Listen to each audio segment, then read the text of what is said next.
Hello प्यारे बच्चों, आप सब कैसे हो। उम्मीद करूंगा आप लोग स्वस्थ हो गए, मस्त हो गए, खूब मन लगाकर पढ़ाई लिखाई कर रहे होगे।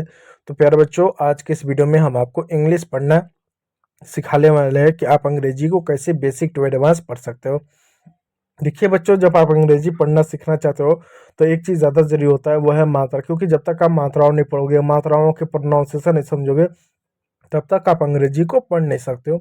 तो यहाँ पर सबसे पहले हम देखो बच्चों, अंग्रेजी की मात्रा पढ़ते हैं। जैसे आप जानते हो कि अंग्रेजी में बच्चों आपका 26 लेटर होता है।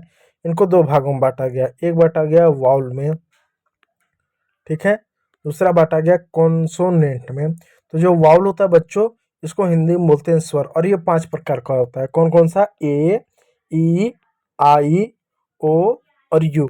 ए, ई, आई, ओ, यू, इनका 5 प्रकार होता है। और इनका जो बच्चों उच्चारण होता है ना, फिक्स नहीं होता है, ये समय के साथ बदलता रहता है।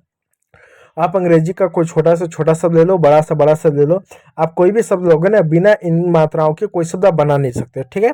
दूसरी बात बच्चों याद रखिएगा, ये जो मात्रा आते हैं ये सिंगल भी होता है, इनका पेयर भी होता है। जैसे मान लो एक मात्रा ए ले लिया और यू ले लिया, ए यू को ले लिया तो एक पेयर बन गया, ई ए को ले लिया तो एक पेयर बन गया, ए आई ले लिया तो एक पेयर बन गया, डबल ई दो बार ले लिया तो एक पेयर बन गया, डबल ओ ले लिया तो एक बार पेयर बन गया। ऐसा वाउल ऑफ पेयर होता है, ठीक है, जिनका लॉन्ग साउंड होता है, ठीक है। मात्रा सिंगल भी होते हैं, पेयर में भी होते हैं। ये जब सारे चीज पढ़ लेते हो, उसके बाद बच्चों आता है कॉन्सोनेंट का साउंड पढ़ना। बहुत सारे बच्चे अक्सर ये सवाल पूछते हैं कि यार आप हमको कॉन्सोनेंट का साउंड क्यों पढ़ाते हो। ठीक है, मात्रा तो फिर भी ठीक है, समझ में आ रहा है कि बिना मात्राओं का अंग्रेजी का कोई शब्द नहीं होता है, लेकिन आप कॉन्सोनेंट क्यों पढ़ाते हो बच्चों? कॉन्सोनेंट इस वजह पढ़ाते हैं क्योंकि जब आप अंग्रेजी पढ़ते हो तो वहां पर कॉन्सोनेंट का हम साउंड पढ़ते हैं। जैसे मैं एक अक्षर लिखूं, जैसे मैं एक अक्षर लिख दूं य, आप इसको क्या पढ़ोगे? आप इसको जो है बच्चों बी पढ़ोगे। बच्चों पढ़ोगे बी, इसका नाम है बी, लेकिन इसका साउंड जो है ब के रूप में निकलता है, जैसे बी ओ वाई। तो आप यहाँ पर बी को बी ना पढ़ते हुए आपने ब पढ़ा, जैसे आपने पढ़ा ना बॉय, तो बी को बी ना पढ़ते हुए ब पढ़ा, वाई को वाई नहीं पढ़ते हुए आपने य पढ़ा। तो अंग्रेजी पढ़ते समय हम क्या करते हैं, जो कॉन्सोनेंट होता है अक्सर उसका हम साउंड पढ़ते हैं। इस बात को आप याद रखिएगा। तो यहाँ देख सकते हैं बहुत सारे कॉन्सोनेंट के साउंड है, उन साउंडों को पढ़िएगा। जैसे बी का ब हो गया, सी का क हो गया, डी का ड हो गया, एफ का फ हो गया, जी का ग। तो मेरे साथ बोलिएगा, बी से ब, सी से क, डी से ड, एफ से फ, जी से ग, एच से ह, जे से ज, के से क, एल से ल, एम से म। ये टोटल आपके अभी 10 कॉन्सेंट हो गए। इनको एक दिन में आप याद नहीं कर सकते, इसको थोड़ा थोड़ा रोज रोज याद करने की कोशिश कीजिएगा। एन का न, पी से प, क्यू से क और व, आर से र, एस से स, टी से ट, वी से व, डब्ल्यू से व, एक्स से आधा क और स, वाई से य और जेड से ज। ठीक है, तो चलिए यहाँ पर इस कॉन्सोनेंट के साउंड को पढ़ लिया। चलिए अब इसको पढ़ने की कोशिश करते हैं। अब देखिए बच्चों, जब कभी अंग्रेजी में डबल ई आए तो उसका बड़ी ई की मात्रा के रूप में उच्चारण करते हैं। चलिए, एस का बच्चों होता है स, और डबल ई का उच्चारण होगा बड़ी की मात्रा, हो जाएगा सी। ब का बी होगा और डबल ई की मात्रा का उच्चारण करेंगे बी, तो ई के रूप में उच्चारण करेंगे, हो जाएगा बी। एफ का बच्चों होगा फ, और डबल ई का उच्चारण बड़ी की मात्रा के रूप में करेंगे, होगा फी। उसी प्रकार प्यारे बच्चों, टी का ट हो गया, आर का र हो गया, और डबल का उच्चारण करेंगे बड़ी की हो जाए ट्री। एफ का फ हो गया, आर का यहाँ पर र हो जाएगा, और बड़ी की उच्चारण का मात्रा करेंगे, हो जाएगा फ्री। तो प्यारे बच्चों, जब कभी भी दो कॉन्सोनेंट, जब कभी भी डबल ई आए तो उसका उच्चारण क्या होता है, डबल ई के रूप में करते हैं। और ये देखो, ये जो डबल ई आया ये लास्ट में है, तो कभी भी डबल ई लास्ट शब्द के लास्ट में आए तो उसका उच्चारण जो होता है हम किस रूप में करेंगे, हम इसका उच्चारण जो है बड़ी की मात्रा के रूप में करते हैं। अगला शब्द है जी का ग हो गया, आर का र हो गया, डबल ई के मात्रा के रूप में उच्चारण करेंगे, एन का न हो गया ग्रीन, एस का स हो गया, एल का ल हो गया, और डबल ई का उच्चारण बड़ी की मात्रा के रूप में करते हैं, और पी का उच्चारण प के रूप में, हो गया स्लीप। हाँ, एस का हो गया स हो गया, डबल ई का उच्चारण ई के रूप में करेंगे, पी का प हो जाएगा सीप। डी का बच्चों ड के मात्रा के रूप में उच्चारण करेंगे, और डबल ई का उच्चारण ई की मात्रा के रूप में करेंगे, और पी का प करेंगे, हो जाएगा डीप। के का उच्चारण करेंगे और डबल ई का उच्चारण ई बड़ी की मात्रा के रूप में करेंगे, पी का प करेंगे, हो जाएगा कीप। ग्रीन, स्लीप, सीप, डीप, कीप।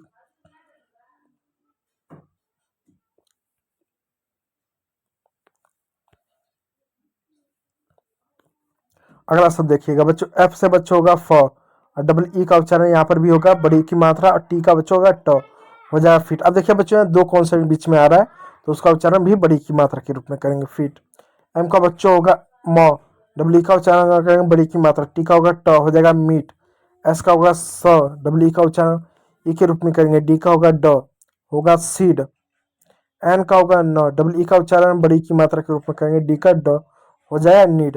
एफ का बच्चों होगा फ, डबल ई का उच्चारण ई के रूप में करेंगे, डी का ड, हो जाएगा फीड। ठीक, चलिए अगला शब्द पढ़ेंगे, डब्ल्यू से बच्चा होगा व, डब्ल्यू से होगा बड़ी की मात्रा, के से होगा क, हो जाएगा वीक। आप देखो दो कॉन्सोनेंट एक साथ हैं, बीच में मात्रा नहीं है, तो इसको कैसे पढ़ेंगे, एस का आधा स, डब्ल्यू का वो, और डब्ल्यू का बड़ी की मात्रा, टी का ट, हो जाएगा स्वीट।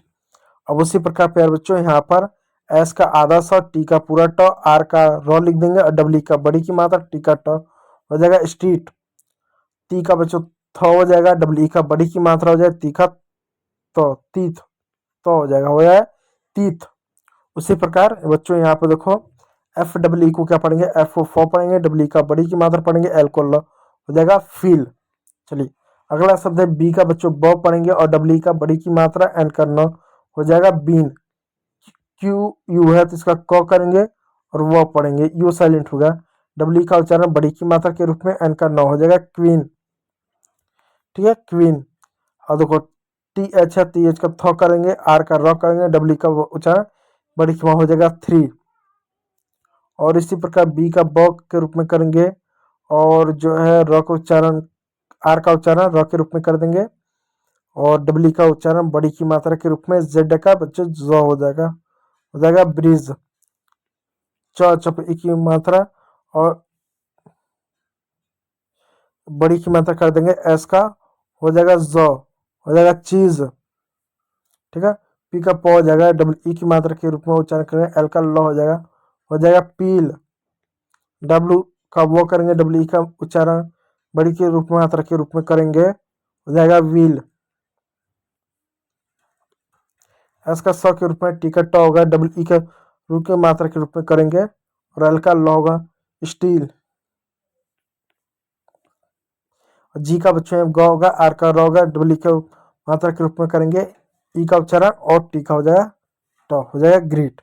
उसी प्रकार देखो बच्चों इसको क्या पढ़ेंगे, एस का देखो बच्चों स हो गया, के का क हो गया, आर का र हो जाएगा, डब्ल्यू का उच्चारण ई की मात्रा के रूप में, और एन का न, हो जाएगा स्क्रीन। तो बच्चों यहाँ देखो जितने भी शब्द थे उन सभी शब्दों में सिर्फ मात्रा आपको डबल ई का मिला, यानी कि आप देख सकते हो कि जो डबल ई है उसका उच्चारण हम बड़ी की मात्रा के रूप में करेंगे, और ये कैसे भी है, चाहे शब्द के लास्ट में आए, शब्द के बीच में आए, दो कॉन्सोनेंट बीच में आए, हम उसका उच्चारण अक्सर क्या करते हैं, बड़ी की मात्रा के रूप में करते हैं। तो उम्मीद करूंगा प्यारे बच्चों वीडियो अच्छा लगा, यदि अच्छा लगा तो एक लाइक कीजिएगा, चैनल पर है तो सब्सक्राइब जरूर कर लीजिए। वीडियो को देखने के लिए बहुत बहुत धन्यवाद।